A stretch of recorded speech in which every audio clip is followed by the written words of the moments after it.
let's start off, give me the sort of standard startup intro. I'm Josh. I am one of the co-founders and the CEO of Tutor Intelligence. We are a 5-year-old startup based right here in Boston, and we build generally capable robot artificial intelligence. So that's like training large-scale robot foundation models and building generally capable hardware platforms for those models to run on.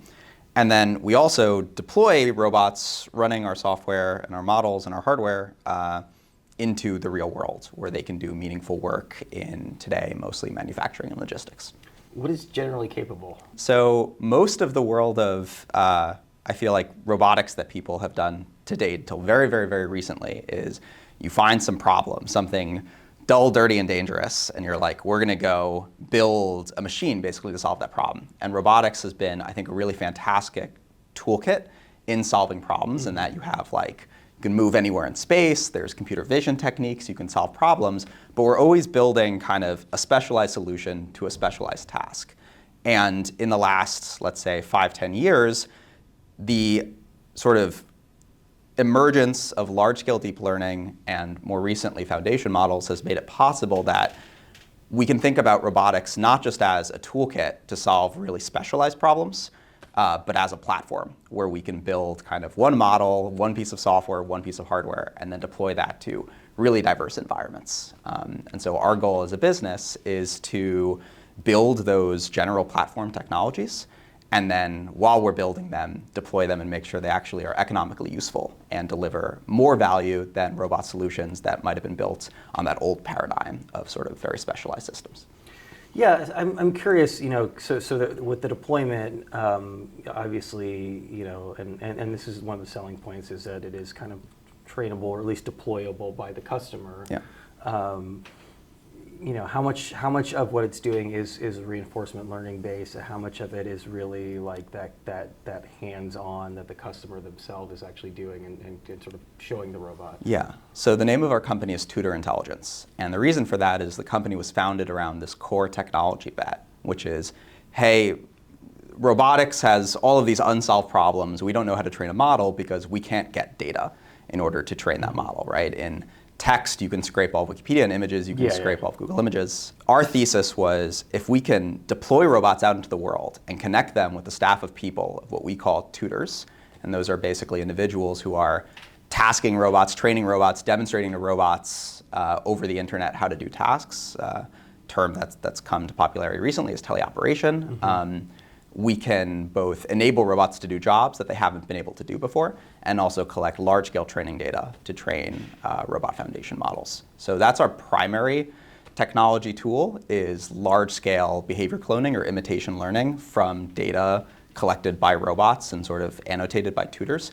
We also do a little bit of fleet-scale reinforcement learning, but that's actually pretty recent for us. So So the tutors that aren't the customers, the tutors that's an entirely different class, I don't know. These are people who you're effectively hiring in order to collect real world data for you. Correct. And what is that process, and what's that relationship? That job is a really cool job. One of the ways we hire for that job is we put up, because put up a job just looking for a tutor. It's like, okay, somebody with a master's degree is going to apply, looking to teach French, but we put up job listings for like video game tester or stuff like that, and we get these people who are really interested in solving problems and playing games on a computer, and that's either like on a laptop or a desktop or in VR, depending on exactly the type of data labeling or teleoperation we're asking them to do. And it sounds like you weren't planning on being a hardware company from the beginning, is that right? That's right, and you can kind of see it in the name, Tutor Intelligence. Yeah. Initially, we thought, hey, we're going to solve this robot intelligence problem, and we're just going to train models, and we're going to build this fleet of sort of tutors and connect them to other people's robots. And what we quickly learned is that the customers who actually have work for robots want to just hire a robot, right? Today, buying a robot looks like you go to 6 different vendors and a systems integrator, and you put all those things together. The customer really wants to be able to like call up somebody and be like, hey, give me a robot to do this job, or they want to ideally be able to go to a website and click buy now, right? And we realized that the market of traditional automation and systems integrators today, we think, is many orders of magnitude smaller than the market that will exist of true robot companies that are selling directly to the people who do that work. Yeah, it's just so like in a sense the hardware part and that really like quick direct to market, that's not actually direct growth out of the tutoring model itself. These are both just sort of like two flanks, basically. Yeah, well, I think the unifying theme is we really care about building compounding scale, right? And that's because of this core technical thesis, right? The more robots we deploy, the more data we get. Obviously, we can fund the business as well, but today that's secondary. Owning the entirety of the stack from, we're manufacturing our own robots in Watertown, Massachusetts. We are engaging directly with customers. We don't use channel partners. We build really long-term partnerships. We deploy ourselves and have our own maintenance technicians and deployment technicians staffed across the United States through the entirety of the life cycle and long-term operation of the robot. And all of those things compound together to enable us to support greater scale, right? We can deploy robots much more cheaply, right? We can manufacture robots much more cheaply. We can get economies of scale that compound with our data economies of scale.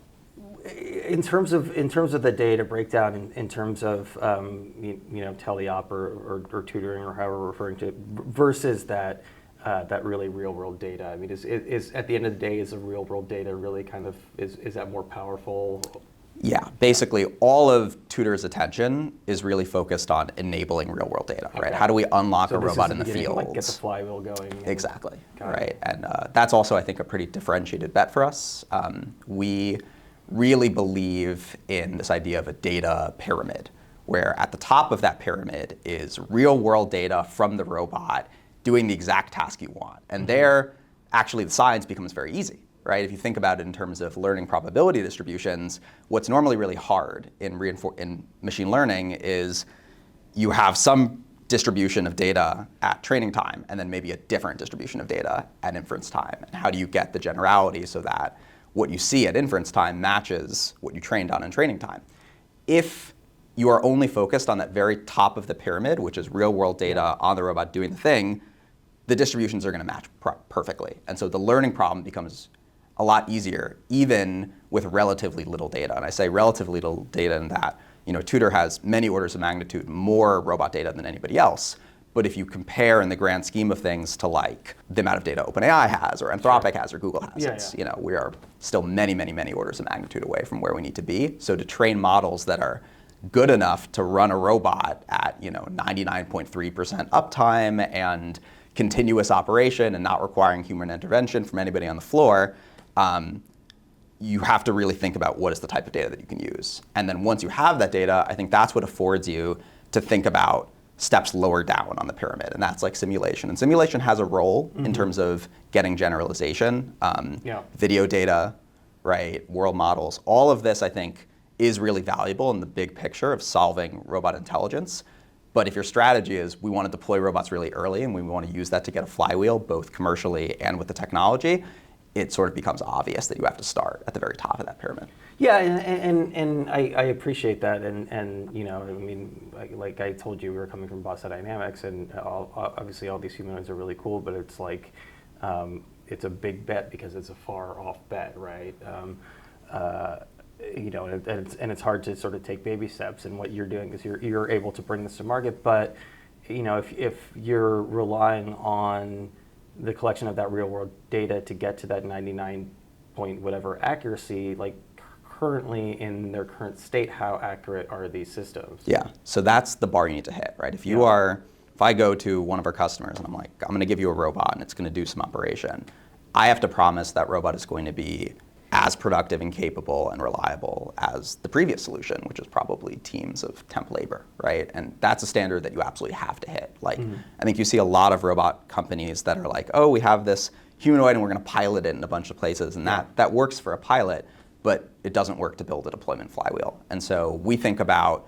kind of a spectrum of there's work that we do which is purely in research, and we build and deploy actually at large scale internally for a research function, right? So we manufacture and set up fleets of robots within our own facility where we're not able to get to that production standard. And then once we're able to hit that production standard, that's where we move over that product, that technology, into the hands of our deployment organization. And they're able to work with our commercial partners to get those robots out the door, and then that's what really unlocks true scale in the data.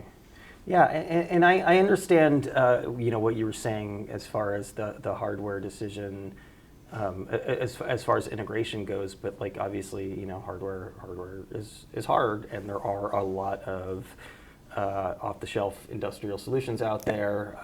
So why go that extra 2-3 miles to actually build your own? Yeah, I think we're going roughly the right number of miles, and we think about very specific trade-offs. And so I'll say we've set up a really diverse supply chain where if it's a commodity component, say like a camera or even like a collaborative robot arm, you have over 100 OEMs in China who are manufacturing collaborative robot arms. You can build a really strong supply chain there, and like you shouldn't try to build that yourself. Yeah. But in terms of the overall system, integrating the componentry, doing assembly, that's right. Okay. Yeah, but sorry, I interrupted you. No, you're on the right track. It's, we think very intentionally about where can we get scale from, and sometimes that's internally building that scale, right? And so I think, probably manufacture, we're probably one of the largest manufacturers of robot systems in the United States, but that's very small, again, because the United States is very small, and if you're like, okay, just robot OEM componentry, like cameras and arms, it's like, no, we're not gonna win on that scale, and so we wanna partner with people who do. Yeah, I'm curious what it's like, because obviously, like these days, I'm talking to a lot of physical AI companies. I'm talking to, as I said, a lot of like humanoid companies.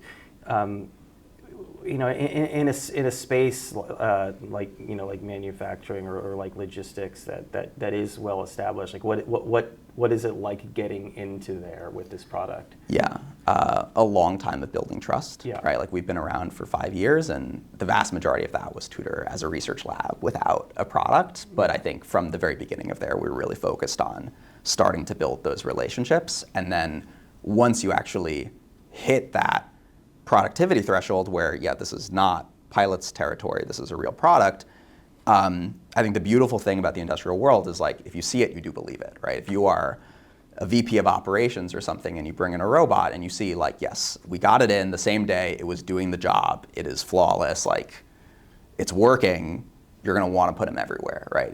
There's the common sense to be like, I can see it, I can understand it, let's go scale it. Yeah, something we didn't talk about, but it seems like a big selling point is flexibility and safety, that it's not like a huge, big, heavy, dangerous machine. Yeah, again, all goes into that. How do we build really quickly compounding scale systems where if you're selling traditional industrial automation machinery, you have to have, cages and safety certified LiDAR and all that stuff, and it's just, you can't run that flywheel very quickly. And so we've been very intentional in taking trade-offs, and like sometimes that limits us. So like almost all of our customers today are in CPG, right? Not industrials, and that's because the payloads of that work fit inside of that safety story. But again, we've been able to run just so much faster loops of scale because the safety story is just so approachable. And I think, by the way, I think we'll get there with higher payloads as well. Like safety standards, as you know, are evolving pretty quickly. Yeah, and it's probably useful to have them working alongside people. Absolutely. Like robots can't do all of the jobs on day one, right? If we're strategic about putting robots into the world, that means having them working in very close partnership with floor associates. Cool. Well, thank you so much for taking the time. Thank you.